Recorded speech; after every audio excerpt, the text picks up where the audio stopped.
reason we bring you the topic of performance audit today is we're seeing an increase in performance auditing of most recent at the local level. That's city, counties, and townships. You may also be interested in what performance auditing entails and to help you understand how to engage a performance auditor. Our objective is to help facilitate the knowledge transfer of information for you to take back to your organization to help further the expansion in informing others of performance audit. This presentation will provide you with the information needed to define performance auditing. You will learn the differences between performance audit and traditional internal audit. We will discuss the benefits and challenges of performance audit in both the private and public sectors. And lastly, we will close with an understanding of the current position of performance audit and ways to move this type and other types of auditing forward in your organization. This takes us to our first polling question. First polling question here. Have you participated in the performance audit? Well, that is basically in line with what we were expecting. We have roughly a handful or more of individuals who have performed, more than one or two performance auditors, and it looks like we have a handful of those that are also rockstar performance auditors. The rest of you, this is a new concept, which is what we were primarily anticipating. So for those that are rock stars and are familiar with performance auditing, hopefully you guys can glean and take away a few concepts from here. Otherwise, please feel free to reach out to me after this and we can collaborate and talk about ways in which we can move forward internal auditing into other operations and government entities. All right, so what is performance auditing? We can start by saying that auditing is one of the oldest professions, not just performance auditing, but all auditing is one of the oldest professions and date back to as early as the 1300s. We have evolved since then, and as many of you are familiar with traditional financial auditing, where auditors are concerned with financial control and accuracy of the accounts. This was historically considered to be a single auditor auditing 100% of the activities, and this occurred for centuries. The current practice is that auditors have now changed to moving from a single person audit to a team audit, and secondly, 100% auditing became impossible and the auditors adapted sample testing. Along those same lines, auditors also realized it was impossible to certify the accuracy of accounts without checking 100% of the transactions, which is why we transitioned from certification of the accuracy of accounts to the expression of opinion on the truth and fairness of accounts. These changes came about quite slowly, but for the government sector, these changes were even slower. In government, the auditors had been concerned with regularity of expenditures and compliance with rules and regulations. There was also reports on leakages in revenue collection and waste of public funds. Government auditing remained this way and did not react to the developments that were taking place in private accounting and auditing. However, this changed approximately 50 years ago, where in the late 1960s, political leaders started demanding an assurance from the auditors that the value for money spent was received. Along the same time, we were introduced to performance audit, trickling down from the federal level to the state and local levels.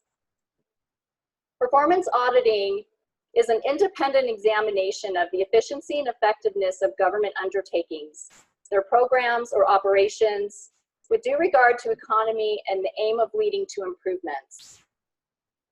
It is simply an audit of sound financial management, namely of the economy, efficiency, and effectiveness with which organizations have carried out their responsibilities. Performance auditing is an independent auditing process aimed at evaluating the measures instituted by management or the lack of these measures to ensure that one, resources have been acquired economically, and two, that they have been utilized efficiently and effectively. Performance audit is seen as an advanced management tool to manage operations because it goes beyond the numbers and goes beyond the analysis of the financial focus of the business operations. It looks to address the questions such as, what is the organizational structure? Are we effectively staffed? What are the various types of operations our management are involved in? Do they make good business sense? And can operations be improved while reducing costs?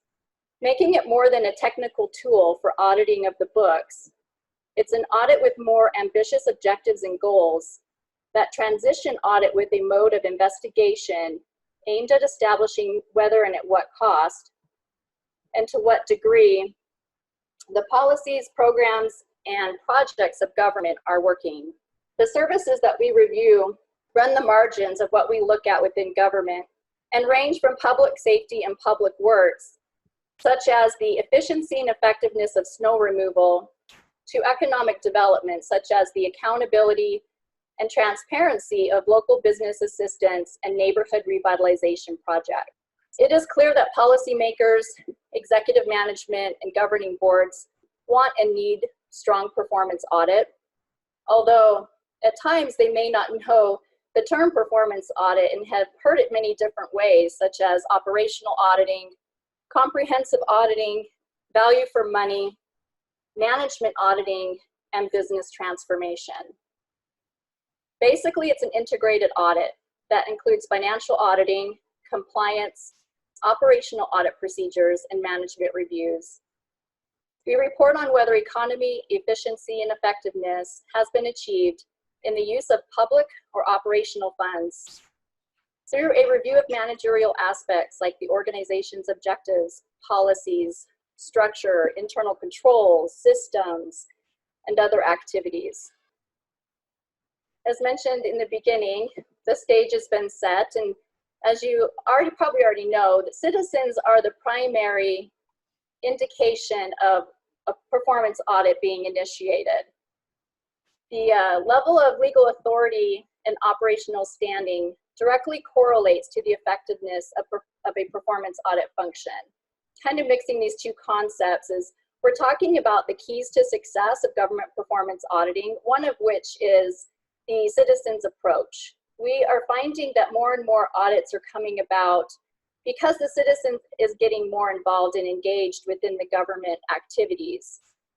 We're seeing that through neighborhood revitalization meetings, road shows, individuals that are going out and touching the community are recognizing feedback from the citizens that they would like more involvement and feedback on how their government managements are operating. The key to this model for private sector organizations is that it generally ensures a good level of independence, as well as high expectations from stakeholders from increasing accountability and transparency through audit committees and also public involvement. So we have quite a bit of similarities with performance audit with both the public and the private sector. The keys to success for public sector organizations is the fact that the public is viewed as the ultimate client. This provides a citizen-centric approach. In order for this model to be successful, performance auditors need to be at the right place at the right time. They need to dare to make calls on tough policy areas, which we'll get into an example later. We need to be more forward and less backward thinking.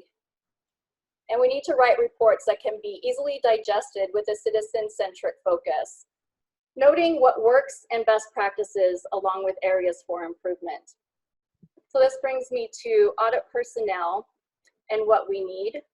The audit personnel and government performance auditors require very specialized skill sets. Many of these skill sets are the same as those for financial auditors. For example, a good understanding of internal controls and good interview skills. However, government performance auditors also have a high understanding of government structures, processes, programs, and services. This is no easy task as there are a plethora of structures, processes, programs, activities, services. This takes time to learn, meaning it takes time to develop performance auditors. Effective communication skills also required for performance audit professionals, both verbal and written skills. The performance audit process is iterative and requires constant communication with the audited entities, as well as the citizens. For example, performance auditors in the reports that we're writing often entail a lot of difficult information to disseminate. The audience for these reports is not financial personnel or mid-management, but rather elected officials, executive management, and the general public.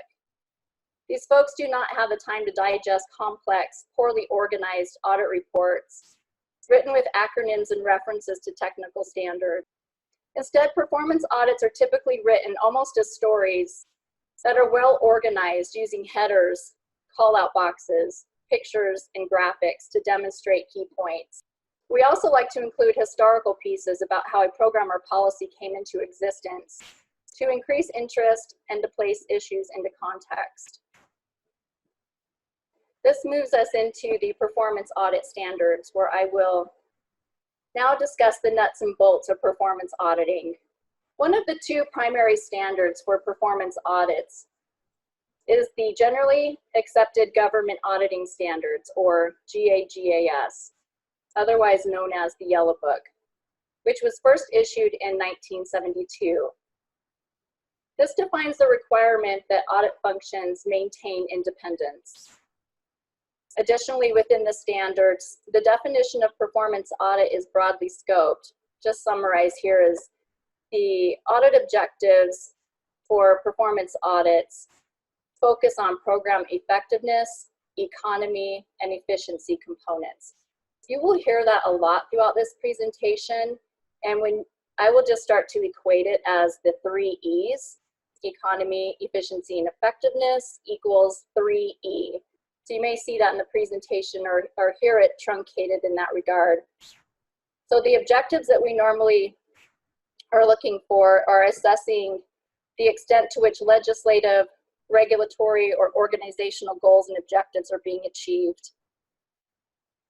We're assessing the relative ability of alternative approaches to build better program performance or eliminate factors that inhibit program effectiveness. We're analyzing the cost effectiveness of a program or activity. And lastly, we're determining whether government services and benefits are acceptable to those individuals who have a right to access those services. While these audits are generally the most difficult types to perform, they also answer questions typical individuals want to know, which is, are we safe? Are vulnerable populations being protected? And are our parks well maintained? With the latest version of the Yellow Book issued in 2018, internal controls are even more emphasized, as the GAO, or Government Accountability Office, includes the following 3 components in all audits, which is 1, an expanded internal control documentation. 2 is increase on the disclosures regarding internal controls in the audit reports. And lastly is to consider internal controls as the basis or the cause of our findings. An example of an internal control performance audit would be an organization's purchasing card program. The Institute of Internal Auditors International Professional Practices Framework, or internal auditing, of internal auditing, also known as the IIA standards, or the IPPF, or the Red Book. These standards are principle focused and provide a framework for performing and promoting internal auditing. You will note that this Red Book does not specifically define performance auditing and is really tailored to private practice and internal audit, but it is also shared by government as it is universally understood. The role of internal audit is to provide senior leaders and governing bodies of an organization an objective source of information regarding their risk, their control environment, operational effectiveness, and compliance with applicable laws and regulations. It's interesting to note that several performance audit departments at the local level, such as the City of Boise, Idaho's Internal Audit Department, they conduct their work in compliance with both standards, the Yellow Book and the Red Book. Since they're an internal audit function, they rely on the Red Book standards, and since they operate in an environment where they will bring they're into contact with contracts that involve federal funds, they must comply with the Yellow Book standards as well. This slide here is an overview of some of the other highly noted standards as well as frameworks, such as COSO, Committee on Sponsoring Organizations, that are used by most auditors for performing high quality audits. This slide, I think, is a good future reference slide. If you're ever looking for additional criteria or standards or auditing approach and guidance, these will usually cover what you need in addition to the standards. Takes us to our second polling question. Great, 92% of you are with us today. 8% look like they're clicking along and half paying attention. The answer was true. Moving along. Performance audit versus traditional internal auditing. Obviously, as you've already heard, you can probably identify the nuances between the two. But like traditional internal audit, performance audit involves an assessment of the systems, the internal controls, a compliance element, and we also look at monitoring and reporting of performance information. Unlike internal audits, performance audits are seldom repeated. Consequently, the audit tests and procedures that apply to one audit don't usually translate or can be used multiple times on the next audit. For example, when we talk about the measures of success for a school, such as the completion rate for students entering the program or the ultimate percentage of graduates who become gainfully employed, these don't have a relationship measurement to other activities such as road construction. So each audit typically is set up as a unique standalone, and it creates unique auditing criteria to evaluate the most significant issues within each program.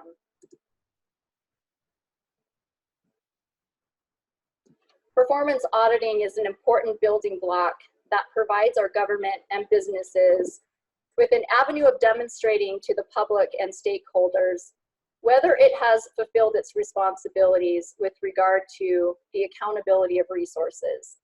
And when we talk about resources, we're talking about people and money. Performance audit is, as mentioned before, referred to as value for money and is anchored in these three pillars, the three E's. The audit holds management accountable for these three E's, and the audit scope defines the depth and the coverage in which the audit work will be performed, the limitations of that coverage, and ultimately the objectives address the amount of time it's going to take, the covered period that we're going to be auditing, whether that's a year or fiscal year, 3 years. We're looking at the universe or the population, the sample size and the site selection, as well as the means of obtaining expert advice. I see a lot of times in audit reports where scope, objective, and methodology are not consistent.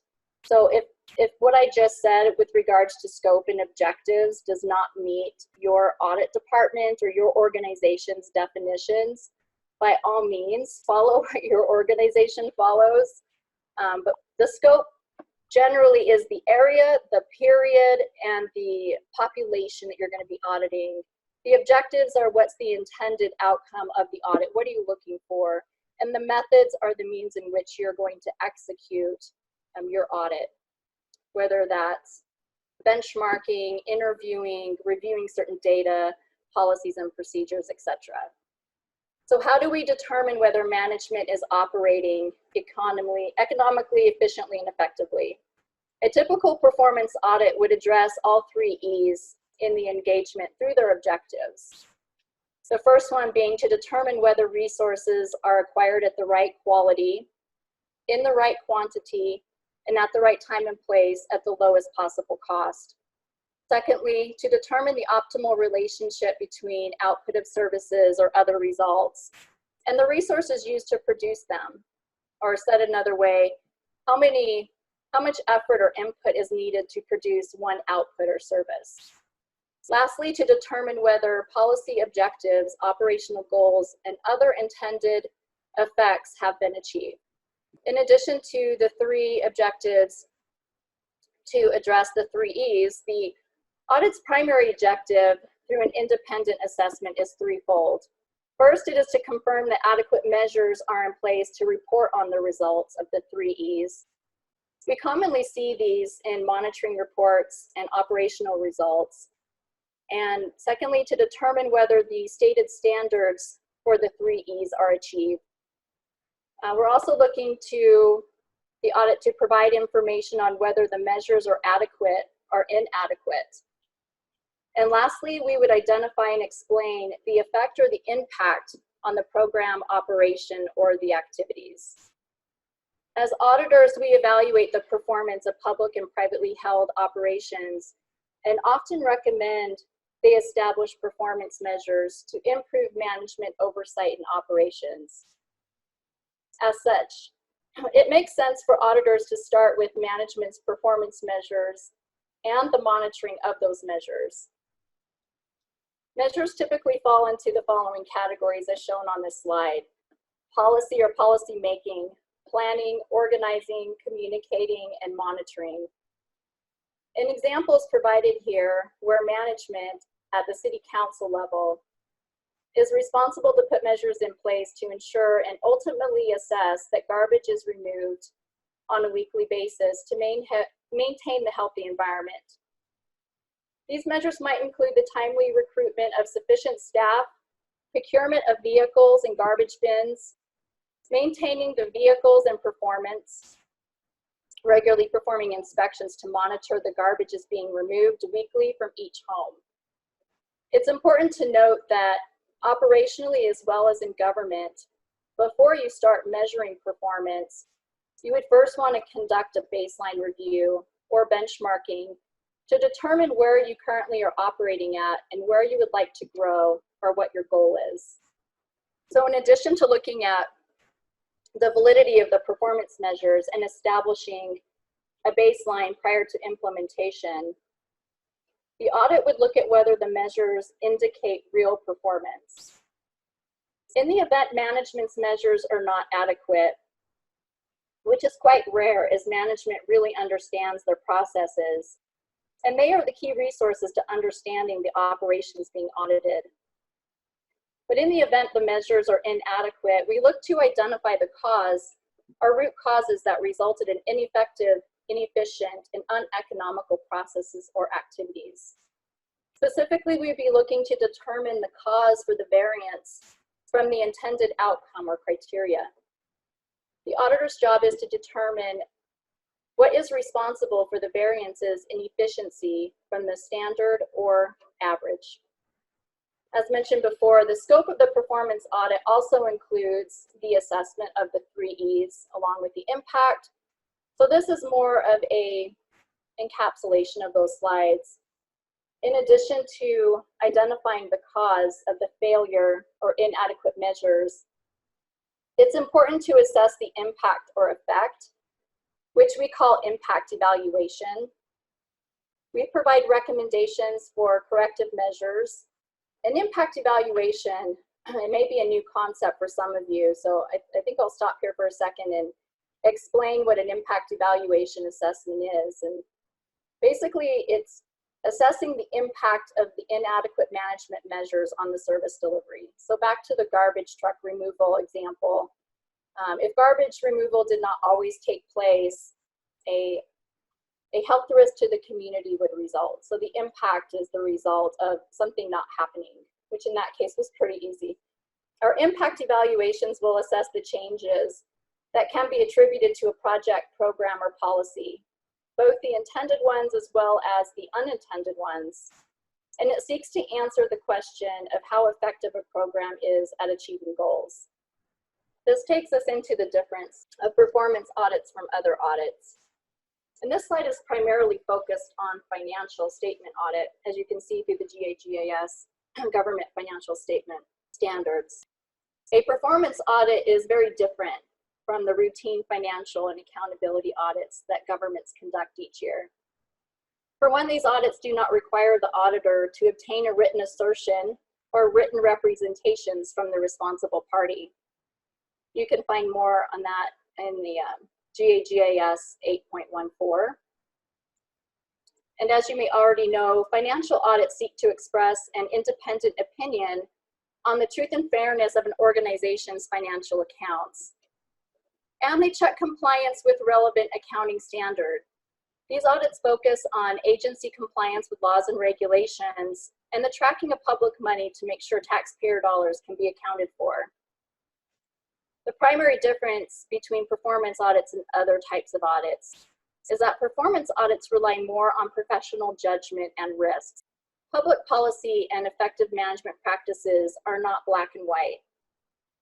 And definitive criteria is often missing or fragmented. For example, what is the criteria for making sure children in government's care are being protected and having their lives improved? Another difference is in the audit reporting, where a performance audit will report on the objective, scope, methodology, criteria used, and any limitations on the objective, scope, or methods. The audit results, findings, conclusions, and recommendations are also reported along with management's response to the findings and recommendations. Lastly, the report, when applicable, would indicate if any information was not included in the report for confidential reasons, such as vulnerabilities in the systems or the computer systems, that if included in the report would expose the system security issues to the general public as well as potential hackers. You see, while financial audits are certainly complex and require effective use of professional auditor judgment and an extensive skill set, they are generally performed against a backdrop of clear criteria. For example, determining if an organization's accounting practices comply with generally accepted accounting principles or GAAP. By combining financial auditing with performance auditing, we can ask and answer questions about the 3 E's of government programs. For example, is the program or operations achieving measurable results? And are we getting the best return on investment or use of taxpayers' money? This slide is a good overview and in some regards, a recap of the previous slides. The only thing we have not mentioned is the methodology, which for internal audit is risk-based versus performance audit is symptom-based. Performance auditing starts with an empty page as mentioned before. Each audit or review is planned specifically to reflect what's being evaluated. Programs are not audited on a reoccurring basis. However, at times they are audited routinely depending on the risk within those organizations. And of course, there's always follow-up audits. This takes us to our next polling question. All right, polling question number 3 here. Performance audits do or do not require the auditor to obtain a written assertion or written representation from a responsible party. Excellent. Yes, the correct answer was do not. We had more that responded with the right answer than incorrect answer. That was a tough one though. All right, so the benefits and challenges of performance audit in private and public sectors. There are many benefits, which I believe we've kind of already peppered in the presentation as we've been moving along. The primary benefit in performance audit is bringing in that accountability and the citizens' view, their lens into the process. And additionally, that management is being assessed based on those 3 E's. Lastly, audits tend to promote better service delivery as well as cost reductions. In the past couple of years, consensus has been growing regarding the citizen engagement as a key mechanism to help government attain improved development outcomes and results.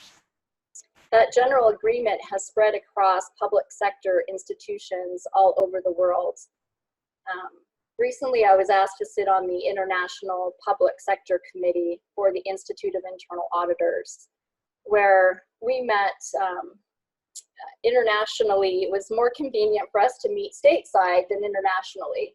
So we met in New York, and the auditor for the state of New York had implemented a new citizen approach for performance audit, which was a landing site on the auditor's page for citizen feedback into the audits that they were going to be conducting that were on their annual plan. They found that that was quite productive. They were able to tailor their objectives to meet more of the approaches that they hadn't thought of in the beginning. So we're seeing citizens getting more involved on the front end, as well as throughout the process of the audit, and then also on the back end of the audit, as we're able to get feedback on the effects or outcomes of the audit. The benefits in the private sector are similar as those achieved in the public sector. Although in the private sector, the focus is primarily on improving efficiency and effectiveness of operations in order to maximize profits and value to shareholders. As you know, in the private sector, these are called things like operational auditing, management auditing, or business transformation. Additional examples, there are quite a few. I won't go into all of them. I just realized that I had already spoken to that slide, so I'm skipping over it. But additional examples as to the benefits that can be seen from these types of audits include identifying a problem and also providing a clear alternative, sometimes multiple alternatives for improvement. It independently evaluates performance of individuals and departments, as well as provides a critical view of legal requirements, policy, objectives, and procedures. And through the reporting process, the citizens gain insight into how government programs and activities are managed. These types of audits typically serve as a basis of decision on future funding and priorities. I have an example of one of my favorite performance audits that was conducted when I was at the City and County of Denver as their Deputy Director of Audit Services. This one was conducted of the city's Animal Care and Control Department. I'm sharing this with you, and it is public record, so if you'd like to Google it and bring up the full audit report, I think you will find it's one of the more impressive performance audit reports. And I won't go into all the methods or approaches. I'll just go right into what our findings were. First, the audit found that the licensing requirement for the animal care and control, the requirements to license all dogs and cats, was redundant to other public health requirements, such as dogs and cats receiving the rabies vaccination and the requirement that they be spayed and neutered. In addition, we learned that the licensing requirement was widely ignored by pet owners. About 80% of dog owners and 99% of cat owners did not comply with the licensing requirement, which was a shock to the audit team because we'd assumed that that was being complied with, even though the majority of the team lived in different cities or counties, had indicated, especially with the cats, that they didn't even realize that that was a requirement. So lack of education was a foundation on that. But this was because it wasn't just lack of education. It was really the citizens believed that the value for paying the license, helping them to reunify them with their pet, was achieved in other ways, such as microchipping and the rabies identification tags. Additionally, the public felt, and the audit confirmed, that there was an inequity with the program, especially with those pet owners whose pets did not stray, bite, or attack people, or bark too much and create public nuisance. Yet they still paid the same licensing fee that others did. These individuals did not create more work for animal care and control, other than the minimal administrative costs for their application. However, they still paid to support the work of the agency when more effective use of fees and fines for individuals whose animals more directly affect public welfare would create more equity. The audit also determined that some fees should be adjusted to improve revenues and align with fees of neighboring municipalities and local nonprofits. For example, the city charged $250 for the first violation or failure to license a dog or cat. and doubled that for the second offense, or $500, and $750 for the third, on and on. This fee was compared to benchmark data of similar municipalities and showed an average of $25 for the first offense and doubling thereafter. Since the city's requirement to license dogs and cats was not contributing to public health and safety and was not an effective means of reunifying pets with owners, the fact that it was ignored 80% by dog owners and 99% by cat owners, the audit recommended that City Council repeal the license requirements. That's where I found this performance audit to be the most interesting. The recommendation said, let's do away with this policy. It's no longer necessary, or we're seeing this as a requirement for the citizens. Since freeing the public from unreasonable government interference actually reduced the revenue for animal care and control, we did offer 14 recommendations to increase revenue and reduce the expenditures through enhanced operational efficiencies, including the creation of a dedicated fund for donations, so that donations received would be used for the animal care and control fund rather than into the general fund and operations, as well as offering a recommendation for partnering with a local nonprofit to enhance revenue for animal welfare activities. So some of the challenges, obviously these include funding, lack of involvement at the local level, and resource constraints. For the Government Performance Audit Committee, the #1 challenge is funding. Government audit offices throughout the United States are dependent on the legislator to provide money to fund performance audit operations. This is true even for elected state auditors. For many, the lack of involvement at local level is the #1 challenge. Audit functions within local governments in the US have embraced performance audits with the support of elected officials and municipal employees.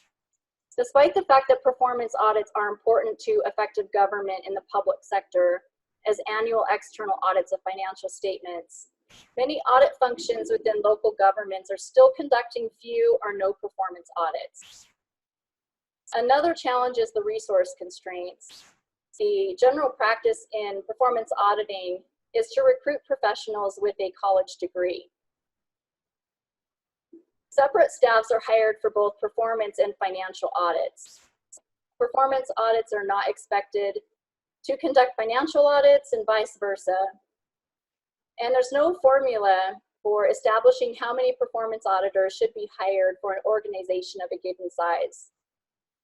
In practice, the number varies significantly, with the GAO at about 3,000 in staff, and then few cities with only one performance auditor. Staffing at the state level ranges from 5 to about 45.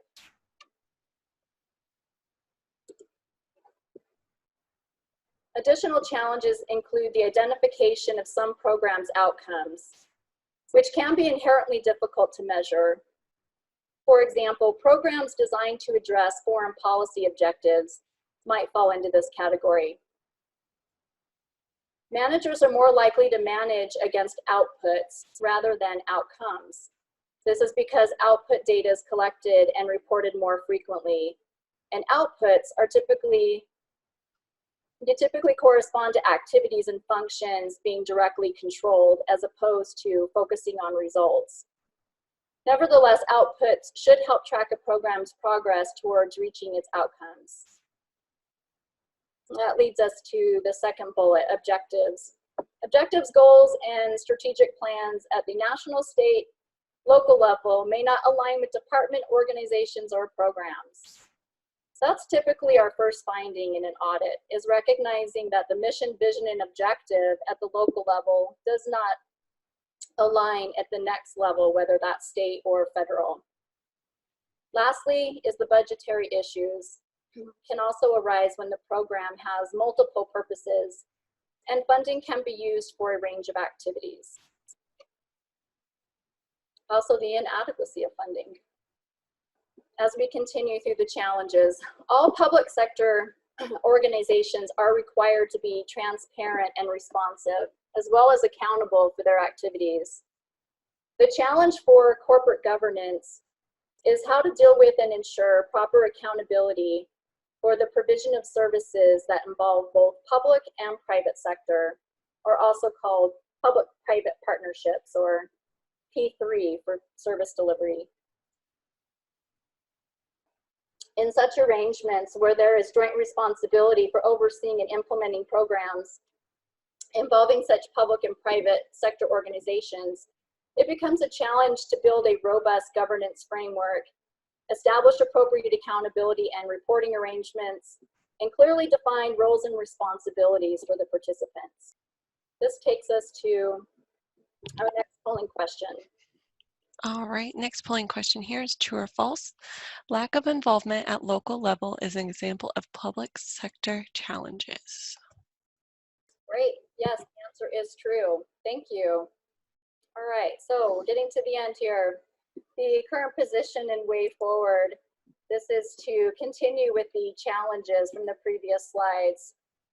So as mentioned earlier in the previous slide, the audit tends to be more effective when resources are combined. As mentioned before, combining both internal audit, financial audit, and performance audit yields a much better outcome.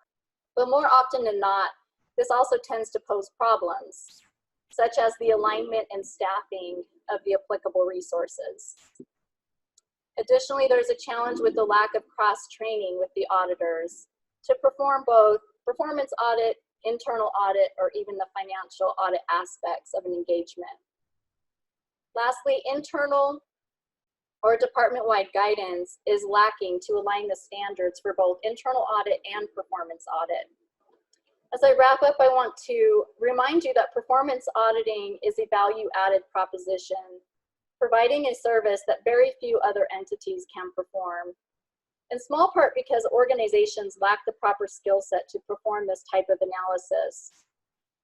As a result, I sincerely believe that there has never been a greater opportunity for performance auditing to have an impact on key government and operational activities than we do today. There is a growing audience and a real analysis void that performance auditors can fill. I believe that takes us to any questions. Yes, we did have one that came in. If we are interested in buying a business, wouldn't a performance audit be a huge tool in the purchase? Absolutely. That's a great question.